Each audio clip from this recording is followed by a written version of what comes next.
New Zealand میں جمعے کو سرکاری ریڈیو اور ٹی وی سے براہ راست اذان نشر کرنے کا اعلان۔ نیوزی لینڈ کی وزیر اعظم کا کہنا ہے کہ اس جمعے کو نیوزی لینڈ کے تمام شہری مسلمانوں کو خراج عقیدت پیش کریں۔ وزیر اعظم نے پریس کانفرنس کرتے ہوئے بتایا کہ جمعے کو اذان ریڈیو اور ٹیلی ویژن سے براہ راست نشر کی جائے گی۔ انہوں نے یہ بھی کہا کہ جمعے کے روز ثانیہ کرائسٹ چرچ پر نیوزی لینڈ میں 2 منٹ کی خاموشی بھی اختیار کی جائے گی۔ وزیر اعظم کا یہ بھی کہنا تھا کہ ہماری خواہش ہے کہ مسلم کمیونٹی کو سپورٹ کریں تاکہ وہ مسجدوں میں واپس آئیں اور خاص طور پر جمعے کو۔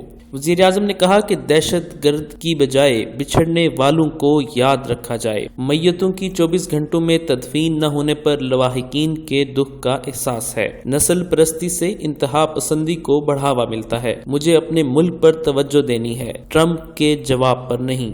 علاوہ ازیں نیوزی لینڈ کی وزیر اعظم نے حملے کے بعد سب سے پہلے جائے وقوع پہنچنے والے اہلکاروں سے ملاقات کی اور ان کی حوصلہ افزائی کی۔ اس موقع پر انہوں نے کہا کہ ملک میں ایسے فضا بنانا ہوگی جہاں تشدد پروان نہ چڑھ سکے۔ وزیر اعظم کرائسٹ چرچ میں کشمیری ہائی اسکول بھی گئیں جہاں شہداء میں سے کئی افراد کا تعلق اس اسکول سے تھا۔ وزیر اعظم نے حملے میں زخمی ہونے والے افراد کی عیادت کے لیے ہسپتال کا دورہ بھی کیا جہاں انہوں نے مسلمانوں سے ملاقات کی اور مسلم خواتین کو گلے لگا کر انہیں تسلی دی۔ جبکہ دہشت گردی کے حملے کے بعد نیوزی لینڈ کی پارلیمنٹ کے پہلے اجلاس کی کارروائی کا آغاز تاریخ میں پہلی بار تلاوت قرآن سے کیا گیا، جبکہ اس موقع پر وزیر اعظم نے اپنے خطاب کا آغاز السلام علیکم کہہ کر کیا۔